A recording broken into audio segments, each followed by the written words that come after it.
What's up, guys? Today we're going to be talking about how you can make the bed of your truck go from something like this to this.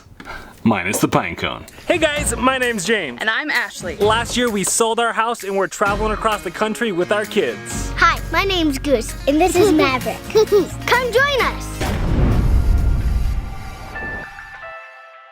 What's up, guys? Today we're going to be doing something a little bit different. Instead of working on our Keystone Sprinter 293 FWB-HS, we're actually going to be over here at Pops and Grammy's Momentum. But what we're doing today should work on any fifth wheel, and that's because today we're going to be installing this, the Gen Y Executive Torsion Flex fifth wheel to gooseneck hitch. Now that's a mouthful, but I think it's going to be worth it. So those of you that have been watching us for a while know that when we started traveling, we purposely bought a Demco auto slider hitch for the bed of our truck because we had a short bed truck. Now that was, in my opinion, a great hitch for starting out because I had zero worries about breaking out the bed of my window by turning too sharply. It gave me that 14 inches of slide, which was amazing for that, but it did have its cons. It was a beast. It took up so much space in our truck and it was heavy. So we had some squat going on. I think it was about 400 pounds. So from there, we transitioned to the Anderson hitch, which after a year and a half of traveling, I was quite assured in my turning, backing up, towing abilities. So I didn't have too much worries about busting on my rear window. Plus, we could still turn about 80-85 degrees, which is pretty much all you're gonna need in most situations. But I am very excited for today's review because we're going from the massive, giant Demco to the small Anderson hitch to basically the non-existent Gen Y torsion hitch. As I showed you earlier, the bed of our truck will have nothing but the gooseneck ball in it, which for full-timers is amazing because it gives you that availability of having the bed of your truck when you need it and not having to remove even a lightweight Anderson hitch, which really isn't that bad. It only takes about a minute or two to remove the Anderson hitch, but to not have to worry about it at all would be amazing. But if you guys don't care about the install process and just want to hear the review, hear what I think about it, hear how it tows, go ahead and jump to this time code right here and you can skip that entire process. But for the rest of you, let's get going. One of the great things about installing this hitch is there is zero drilling required. The only tools you're going to need are two 5/8 wrenches, a 5/8 socket, and a torque wrench capable of going up to 110 foot-pounds. Now that being said, there are a couple other tools that make this process easier and might be needed for your rig, such as maybe a smaller socket for removing your emergency brake or relocating your power box. And the pieces of equipment that will make this process 10 times easier is an air gun and a pry bar with a tapered tip. And if you have them, an extra set of hands. Maybe two. All right, guys, so one of the first things we want to do when we're replacing the box is, first off, not all pin boxes are alike. In fact, Ken was telling me that before you even order your pin box from Gen Y Hitch, you need to figure out exactly which one is good for your system. So if you look right up at the front there, there's a sticker that'll give you all the information you need, such as your tongue weight, your gross vehicle weight, or your max towing weight with the trailer and whatnot. And then once you get the correct pin box, there's a few things you want to check out. Some of them have your power supply directly attached to your pin box, and some of them, like Ken's, are actually up inside of it right here. So thankfully, if you look up in there, it's not attached to the pin box here, so we don't have to worry about moving that. But if we look over at mine is actually on my pin box over here. So if we were going to replace it on my trailer, we'd have to relocate that to a different place or put it back on the pin box when we're done. So there's a few things you want to check out before you even get started.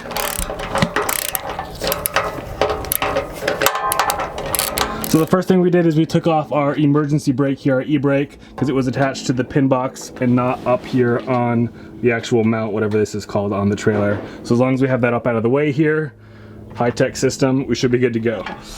You want to save that one and get these ones so you don't have to reach in there when we get them loose?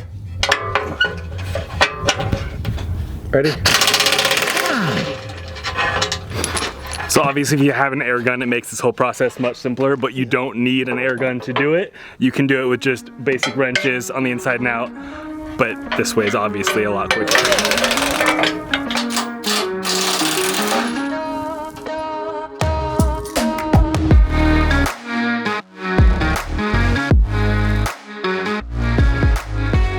So the entire process for removing your original pin box is pretty simple. There's only about 5 major bolts that you need to remove. And if you are buff, you might be able to do it by yourself, but I would definitely recommend having one set of extra hands for this process, specifically here, removing the last 2 bolts. And quick tip on that one, we purposely left 2 bolts off-centered, one in the front, one in the back, to keep it from dropping, because if you had just 2 bolts in the exact same spot in the rear, the whole thing would swing down. So keep those bolts offset, and then while somebody is grabbing onto it, slowly wiggle out those last 2 bolts and you can drop it down. And like I said, it's very easy to carry with 2 people. Now that we got the original pin box removed, it's time to install the brand new Gen Y torsion hitch. First off, we just got to relocate the power cord here, just getting it out of the way, and then we can tuck it back in once everything is bolted into place.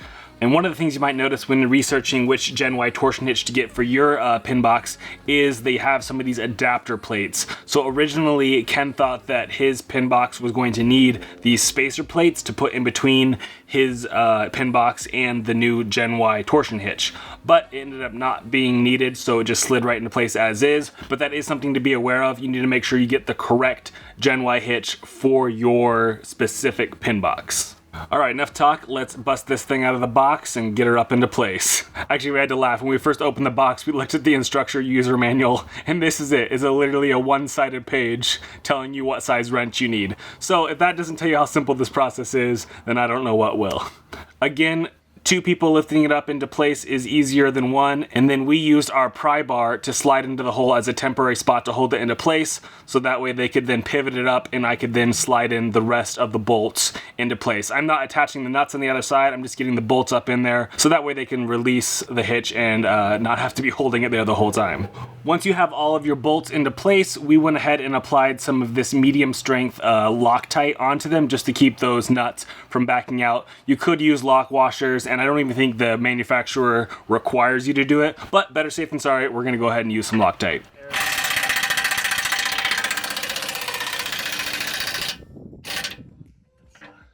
As I said earlier, you're gonna want your torque wrench set at 110 foot-pounds.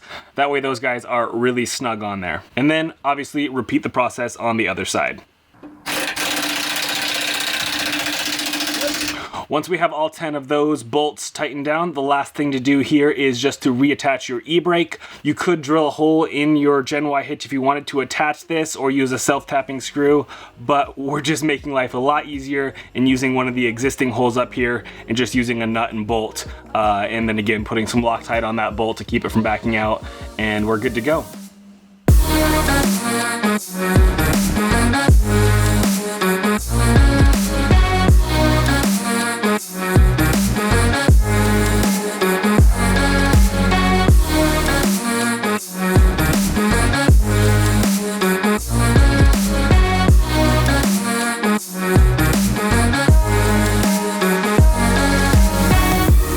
Now that we have the hitch installed and ready to go, we're gonna hook her up and take it out for a test. But before we even got hooked up, I've already learned a massive flaw in the Gen Y hitch system. You have to be exactly over the top of your gooseneck ball in order to attach this. Unlike our Anderson hitch, which has an ingenious cone around it that funnels your ball into the hitch, this one has no funnel of any sort. So if you are off by even an inch or so, you will not be able to hook up, which with backup cameras these days makes things far simpler. Plus you can look back and actually look into the bed of your truck. But I can already tell you this will be far more of a pain than attaching with your standard 5th wheel hitch or using the Anderson hitch like we have now. Which brings me to already a second flaw. As you can see here, Ken, who is in his 60s, in order to complete the attachment of the hitch, has to crawl into the bed of the truck to slide the safety pin in there underneath the gooseneck ball to keep it locked into place. Again, unlike the Anderson hitch, which has an ingenious cable system that runs up to the top of your pin box that you can lock and unlock from outside of the bed of your truck. 2 things that they could have very simply fixed, just haven't implemented on the system for some reason. I don't know if it's too new or what the reason on that is. Hopefully maybe in future versions they will add that in, but unfortunately 2 strikes already against this Gen Y torsion hitch. Won't fit when it's stuck down in the hole. So do you have to pull forward to put some... You might have to pull forward. It's not all the way down. Yeah, you might have to pull forward a little bit, Mark. Well, like that's... Do you have chocks or anything under the wheels? Yeah. Well, don't move. He's got chocks under the wheels. Does it need to be up more? Oh, you got it? Okay. Interesting. I think it's just a matter of wearing it in. But now that I am all done complaining and we are all hooked up, let's take this out on the road and see how she drives.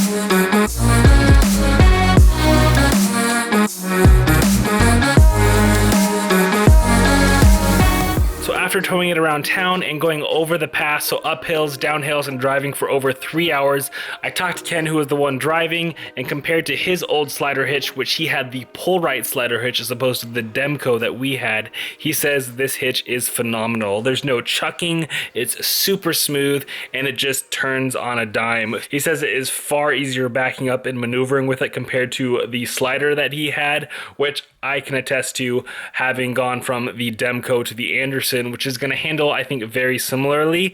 The main difference between the Anderson hitch and this one is the bed of his truck is completely empty, minus the gooseneck ball. Plus, he has the additional suspension of that torsion hitch, which is kind of the key factor on this, which gives you a much smoother ride. So in conclusion, all this being said, should you go with something like the Anderson hitch? Should you go with the big slider hitch? Or should you go with the Gen Y torsion hitch? In my opinion, because of those two big cons I listed earlier, the not having the funnel for hooking up, as well as not having that cable system for locking your pin into place like the Anderson hitch has, I have to give it to Anderson. I think that they have a much better system, and then if I really need the bed of my truck, it only takes me a couple minutes to take this out and put it back in. So I think overall, price, functionality, and convenience, I guess, I'm gonna have to give it to the Anderson hitch over the Gen Y torsion hitch. But if the bed of your truck is that valuable to you and you really need that extra space in the bed of your truck and you don't want to have the hassle of having to remove any sort of hitch at all,